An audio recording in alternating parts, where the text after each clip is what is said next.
Jadi pengen VW gue.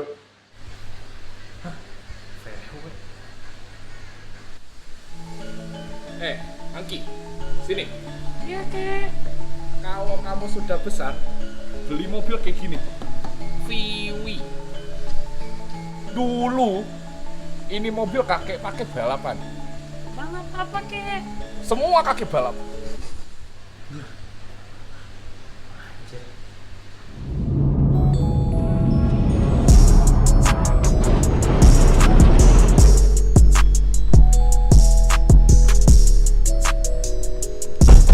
Halo, nama gue Novan. Gue Bintang.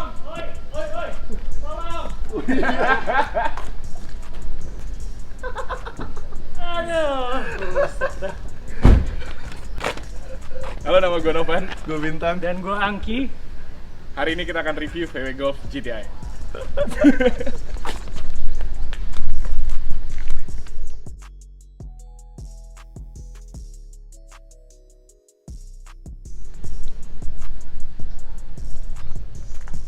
Oke, di sini kita udah ada VW Golf GTI tahun 2010. Ini merupakan mobil VW Golf generasi ke-6, di mana di generasi ke-6 ini mulai produksi di pusatnya di Jerman sejak tahun 2008 sampai 2012. Tapi generasi ini mulai dijual di Indonesia mulai dari tahun 2010. Nah, mobil yang kita punya di sini sekarang ini produksi tahun 2010. Jadi ini mobil salah satu yang pertama dijual di sini deh. Dan juga ini varian yang GTI-nya. Jadi ini varian yang high performance-nya. Nah, untuk reviewnya kita start dari eksterior aja ya. Kita mulai eksteriornya dari bagian depannya.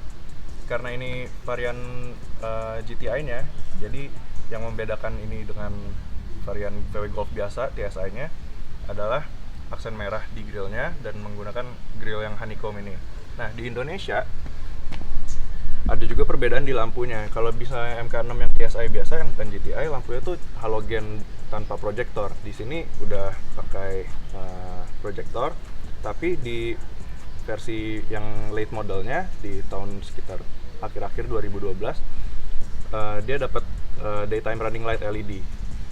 Nah, yang beda juga di depan adalah bumper depannya.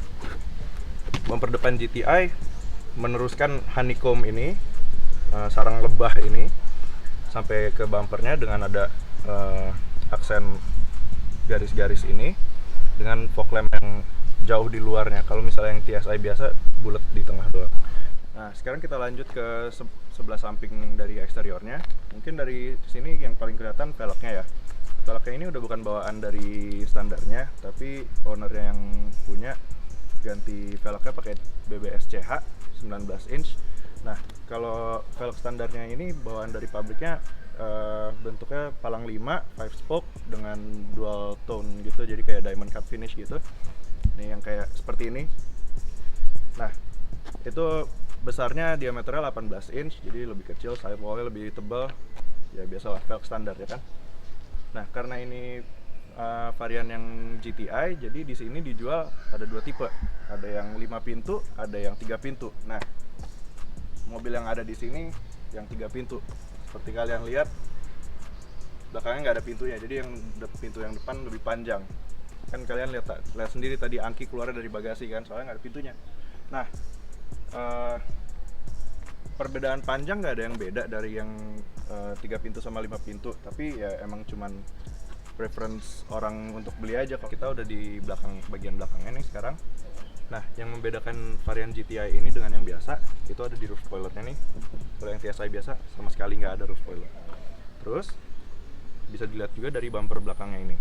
Bumper belakang yang GTI ini punya diffuser yang lumayan agresif dengan ada blade kayak begininya, dan tip exhaustnya ada 2 di sebelah kiri dan kanan. Kalau yang TSI biasa ada 2 di sebelah kiri doang. Nah, selain perbedaan-perbedaan tadi, sebenarnya juga ada perbedaan di lampunya, lampu belakangnya. Tapi karena ini mobil yang awal-awal dijual di sini, ini speknya belum disesuaikan. Jadi yang ini lampu belakangnya sama persis kayak yang base model yang TSI, dimana yang setelah tahun ini dapat lampu yang beda, yang udah LED dengan option yang lebih atasnya. Nah, selain itu di yang early model ini tahun 2010 yang di Indonesia juga dapat sunroof. Jadi itu mungkin yang hal-hal yang belum disesuaikan dengan pasar sini kali ya waktu itu di awal-awalnya masa ini dijual di sini. Nah ini bagasinya, ini dia yang gue suka dari mobil ini ya. Ini mobil kelihatannya kecil dari luar, tapi pas dilihat dalamnya sebenarnya ini mobil lebarnya lumayan dan bagasinya ini cukup besar, kayak untuk bawa misalnya bawa furniture kayak gitu pun sebenarnya bisa muat, apalagi dengan joknya yang belakang bisa dilipat kan. Nah dan untuk hatchback ini opening bagasinya ini lebar banget, jadi untuk masukin barang-barang yang bentuknya gimana aneh tetap gampang banget, soalnya ini bentuknya kotak gitu loh. Bagasi ini untuk melipat si kursinya juga praktis banget, jadi kan banyak mobil yang mesti lewat pintu samping untuk nurunin baru kita balik lagi ke belakang. Mobil ini nggak usah, apalagi mobil ini varian yang 3 pintu itu lebih susah lagi kan kalau misalnya mesti dari samping. Nah kalau mobil ini bisa banget tinggal ada switchnya di sini, tinggal turunin, yang satunya juga gitu juga. Udah, lihat sekarang gedenya kayak apa. Ini yang maksud gue, praktis banget untuk bawa segala macam barang. Kurang lebih itu dari bagasinya. Mending kita lanjut ke interiornya. Oke, kita udah di interiornya nih. Hal pertama yang gue sadarin, ini mobil lapang banget dalamnya. Emang mungkin kelihatannya kecil ya VW Golf dari luar, tapi ini di dalam gue bisa selonjoran. Badan gue 185 cm dan gue selonjoran, kaki gue bisa nggak nyentuh depannya. Ini dari visualnya mobil ini nggak kelihatan mewah ya, dan gue nggak menyalahkan itu karena banyak orang yang berpikir oh ini mobil Jerman, mobil Eropa pasti mobil mewah. Bukan, VW itu bukan mobil merek mobil premium, sehingga untuk interior yang cenderung warnanya flat kayak gini ini nggak apa-apa, soalnya kualitas dari semuanya, finishnya sangat berkualitas tapi bukan mewah. Nah kita lanjut ke kursinya.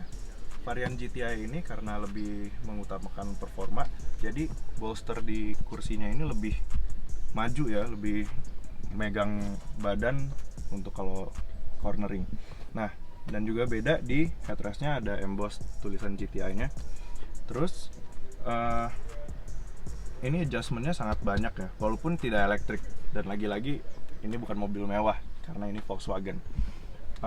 Ini adjustmentnya tingginya bisa tinggi banget.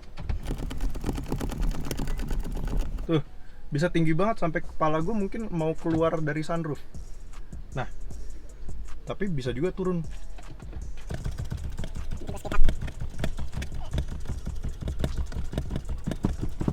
Tuh, sampai bisa rebahan kayak gini, atasnya gue jauh banget dari atas. Nah kita lanjut ke dashboardnya. Dashboardnya ini sebenarnya nggak ada yang spesial ya kalau dilihat dari desainnya.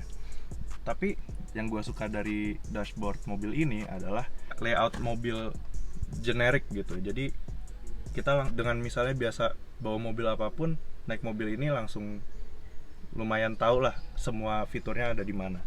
Nah di bawahnya head unit juga langsung ada climate control.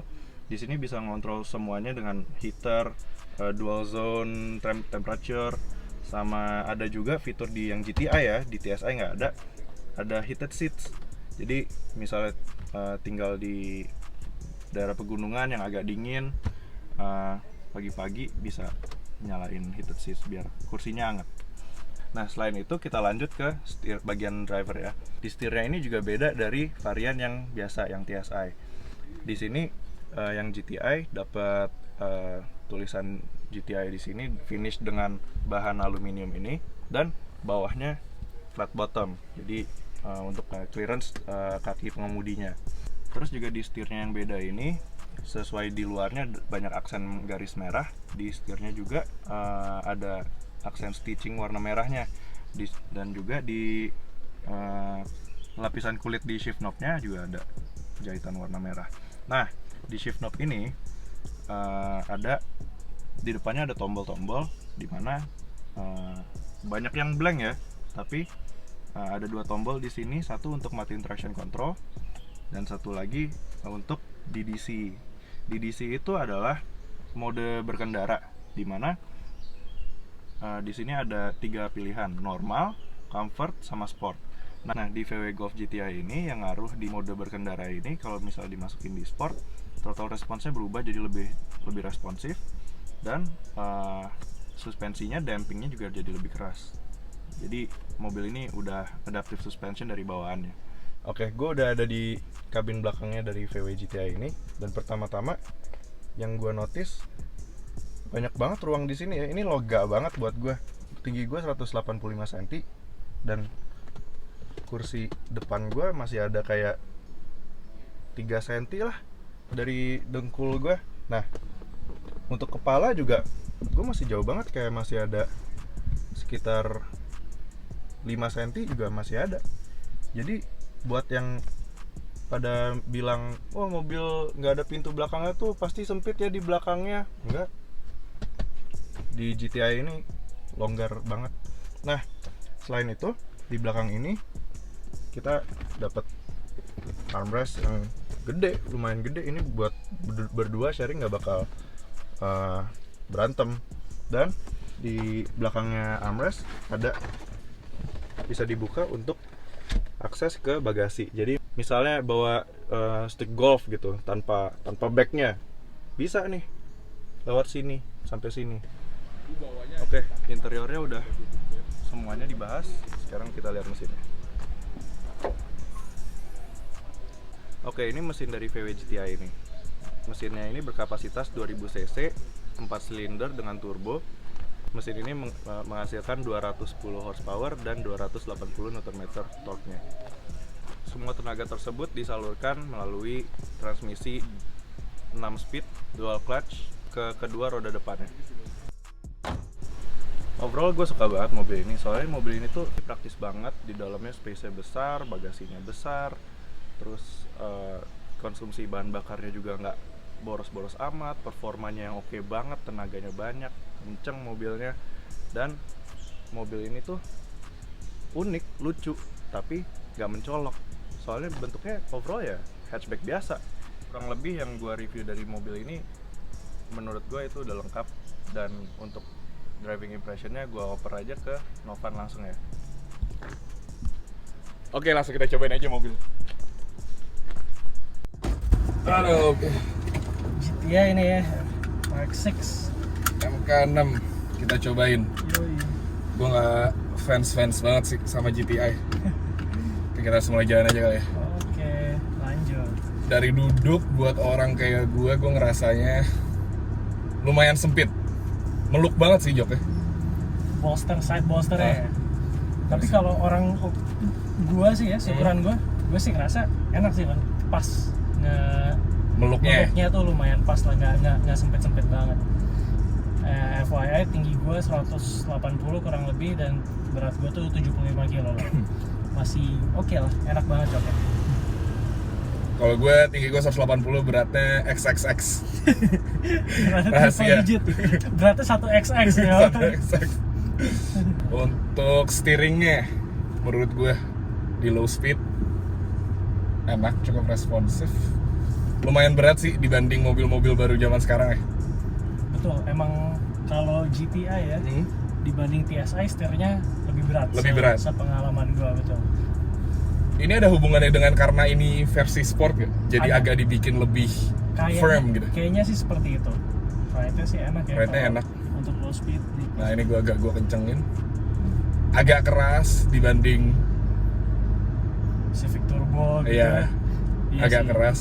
Tapi mungkin itu juga ya part of racingnya ya. Karena Maksudnya ini kan versi performance modelnya dari VW kan, dari VW. Biarpun nggak yang top of the line performance, tapi ibaratnya kalau Civic sebandingnya sama Civic SI lah ya. Gue masih nggak ngerti sih DSG itu maksudnya apa, tapi kayak ngebantu banget ya dalam hal apa, irit. Jadi DSG itu basicnya sebenarnya kurang lebih mirip manual gearbox, tapi clutch-nya dia ada dua. Satu clutch untuk tiap gigi genap, satu clutch untuk tiap gigi ganjil. Jadi saya nih lo di gigi satu nih, lo pakai yang satu clutch nih, clutch ganjil. Ntar pas lo ngegas, lo udah mulai naik di RPM, clutch yang duanya untuk gigi duanya itu udah siap nge-grab. Jadi langsung jerak, ibaratnya kurang lebih kayak gitulah. Jadi lebih cepat ya. Jadi pergantiannya jauh lebih cepat dan lebih efisien. Jadi nggak banyak tenaga yang terbuang lah, makanya itu dia bisa lebih irit. Tapi kelemahannya sepengetahuan gue ya, karena clutch-nya itu ada 2, jadi kadang-kadang tuh suka bingung, suka endut-endutan, suka kalau low speed kurang halus lah, apalagi kalau lu stop and go traffic, ntar lu rasain. Bener ya katanya yang versi Matic di GTI itu lebih kenceng daripada yang manual ya? Yang versi DSG-nya? Bener sih, soalnya manusia nggak bisa nge-shift mobil manual lebih cepat dari gearbox ini tuh nggak bisa. Coba aja lo mau shift gitu. Soalnya cepet banget kan? Iya. Tapi ini mobil lu bawa low speed rasanya gimana nih, Pak? Low speed enak sih. Enak banget, tapi handling aja nih. Ini kayak ini lagi U-turn, menurut gua agak berat setirnya. Setirnya agak berat. Agak berat. Ini gua agak tarik dikit kali ya. Gas, Pak.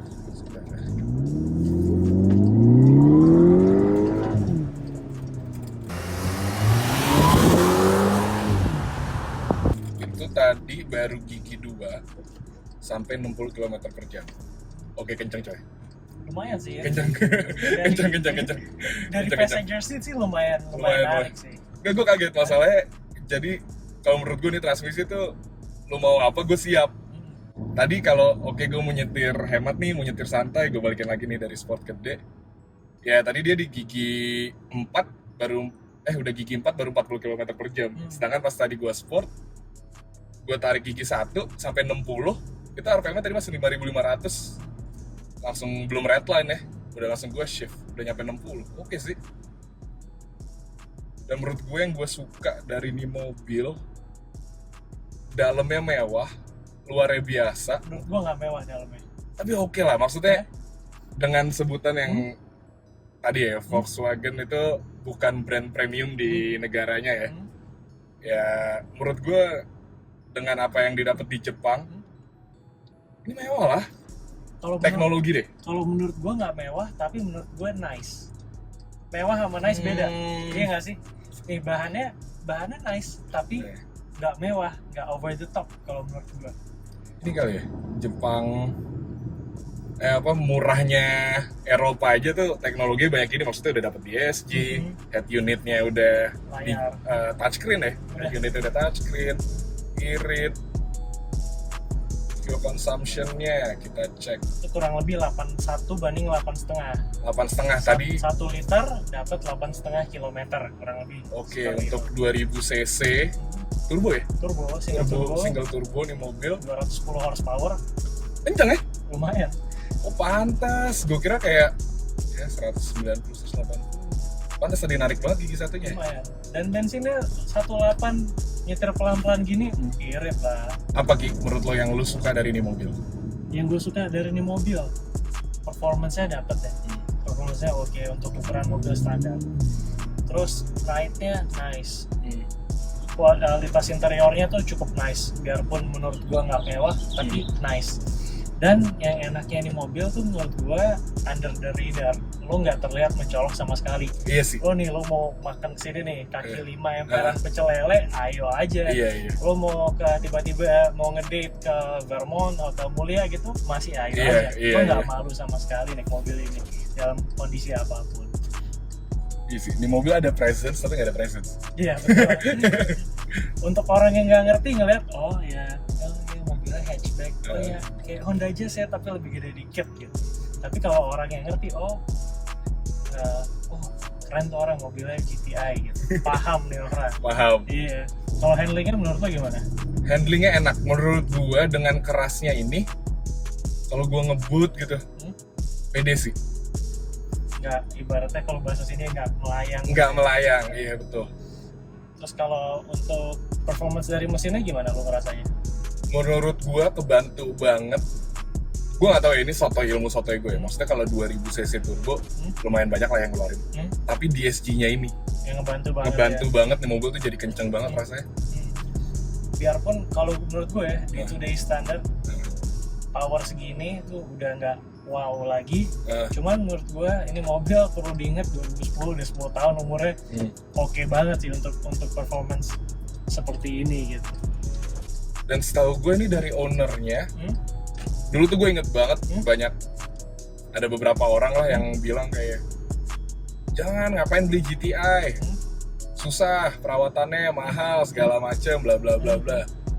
Tapi gue dari ownernya sendiri pas ngobrol-ngobrol, katanya dia aman-aman aja ya. Oh ya. Nah, maksudnya nggak ada yang wah ecu gue meledak, wah transmisi gue jebol, yang tiba-tiba kayak gitu loh. Dan ini mobil udah 10 tahun dan ini orang punya ini mobil dari baru. Nggak ada failure yang katastrofik gitu loh ya. Yang bikin kayak anjir. Nyesel Gearbox nih gitu, gue ngambil nih mobil enggak ya. Enggak sih, Kilometer Ya. udah berapa nih mobil? masih dikit sih, 58.000, tapi nggak tahu ya, katanya juga kalau mobil Eropa jarang dipakai malah jadi rusak ya. Bener juga sih. Ada ya, itu ada benernya ada enggaknya juga. Mobil Eropa, semua mobil sih yang general jarang dipakai pasti ada rusaknya. Sering dipakai pun juga pasti ada Rusak. rusaknya. Nah, daripada nggak dipakai tapi keluar duit, mendingan dipakai Pakai. tapi keluar duitnya nggak. Kalau gue sih prinsip gue gitu.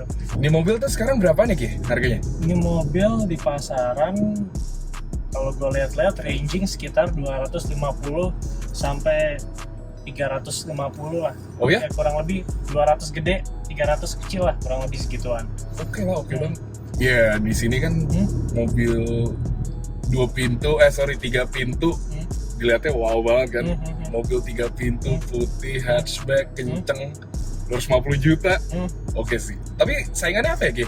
Nah, kalau ini mobil sebenarnya apple to apple-nya, kalau di luar negeri ya, banyak sih. Kalau di Indonesia sendiri, tahun segini, 2010, yang performance hot hatch, waktu itu nggak ada sih menurut gue, ini doang. Dan biarpun tahun 2010 ya, kalau misalnya diperbandingin sama mobil-mobil di luar negeri, yang kompetitornya banyak untuk di segmen ini, biarpun pada saat itu ini mobil nggak paling kencang, maksudnya performa, oke, dibanding Ford Focus ST ini lebih pelan, dibanding apalagi ya, Renault Megane RS ini lebih pelan. Emang performanya nggak paling kencang, handlingnya nggak paling wow, tapi overall secara keseluruhan di mobil itu yang paling well rounded gitu. Kalau ini ibaratnya angkanya 8 tapi di semua kategori dia 8 gitu. Kalau mobil-mobil lain performance 9 tapi interior quality 6. Ini mobil tuh kayak all rounder gitu lah, 8. Tapi karena kita tinggal di negara Indonesia tercinta ini, kompetitor di mobil nggak banyak. Menurut gua kalau lu cross shopping mobil ini yang performance-nya mirip-mirip ya sama F30 sih kalau gua ngebandinginnya. F30 320i yang early models ya, early years kayak 2013 itu harganya kan udah 200 gede, 300 kecil, kurang lebih sama lah sama ini. Dan performance-nya, horsepower-nya nggak beda-beda jauh, terus sama-sama dari Jerman. Menurut gue kompetitor yang paling kuat itu sih.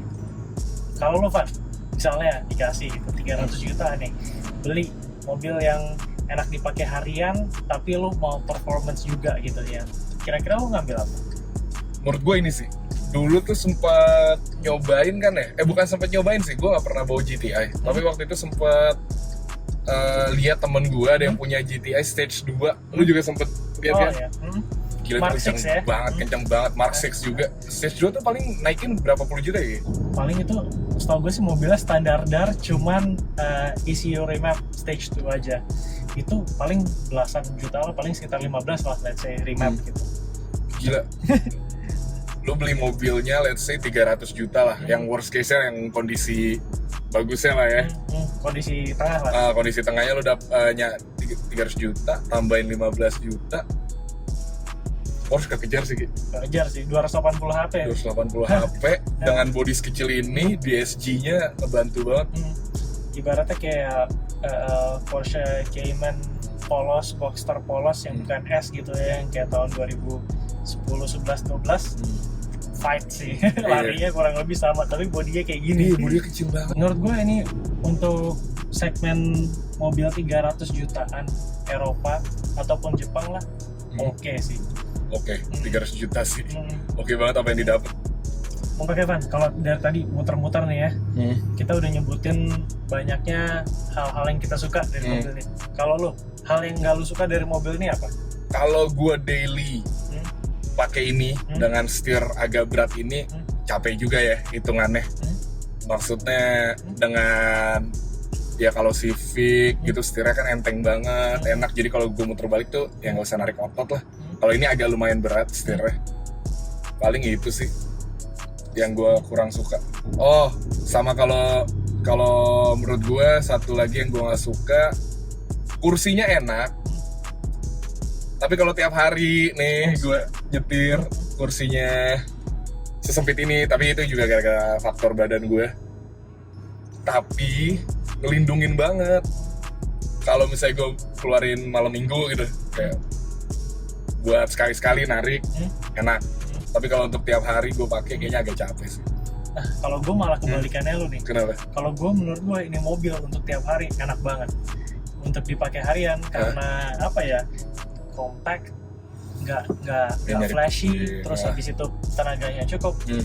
Tapi kalau yang gue kurang suka dari mobil ini, ada satu hal yang menurut gue ya, in general VW dan Audi Group itu setelah lu pakai sekian lama, lu ngerasa mobilnya tuh agak membosankan. Gue itu pribadi, apa ya, ibaratnya lu pakai nih mobilnya udah agak lama, misalnya 2 bulan gitu, cepet bosan gue kalau pakai VW sama Audi Group. Nggak tahu, kurang ada excitement yang apa ya, kurang ada sesuatu. Ibaratnya mobilnya tuh terlalu bagus, ibaratnya mobilnya terlalu perfect, jadi nggak ada dramanya. Menurut gue kurang drama, kayak kurang ada sesuatu yang wah seru nih mobil, gila nih hampir ngebunuh gue. Rasanya ini mobil nggak ada, Aman banget soalnya. terlalu plain menurut gue. Terlalu, ya itulah engineer Jerman jagonya bikin mobil kayak gitu. Cuman menurut gue terlalu sedikit membosankan. Kurangannya kalau menurut gue ini mobil agak mahal aja untuk running cost-nya. Biarpun nggak banyak catastrophic failure-nya, cuman VW Audi Group di Indonesia banyak hal kecil-kecil yang rusak, tapi harganya mahal dan biasanya nunggunya lama. Bener kan? Iya kan? Temen-temen lo yang pakai VW Audi rata-rata gitu kan, aduh mobil gue lagi di dealer, lagi nunggu parts ini dari Jerman, datangnya 1 bulan gitu kan. Yang menurut gue agak malesin itu aja sih. Oke, menurut gue kalau dari pembahasan driving impressions dan ownership experience dari mobil ini, menurut gue udah cukup ya, Van? Cukup banget sih. Kira-kira ada yang mau lo tambahin lagi nggak? Nggak ada, gue suka sih. Overall gue suka banget sama ini mobil. Sama, overall gue juga, menurut gue ini satu mobil yang menarik. Apalagi di price point mobil ini pada saat ini, itu udah ada di price point yang sangat menarik dan lumayan affordable untuk kebanyakan orang lah. Jadi menurut gue ini salah satu mobil yang patut kalian consider untuk misalnya beli mobil di harga kisaran 300 juta. Dan kalian jangan lupa hit the like button kalau kalian suka sama video ini. Kalau misalnya mau komen di bawah juga silakan. Dan kalau kalian suka sama video-video Chan Chin Chun, jangan lupa di subscribe juga. Oke, terima kasih dan sampai jumpa di episode Chan Chin Chun yang berikutnya. Bye. Dadah.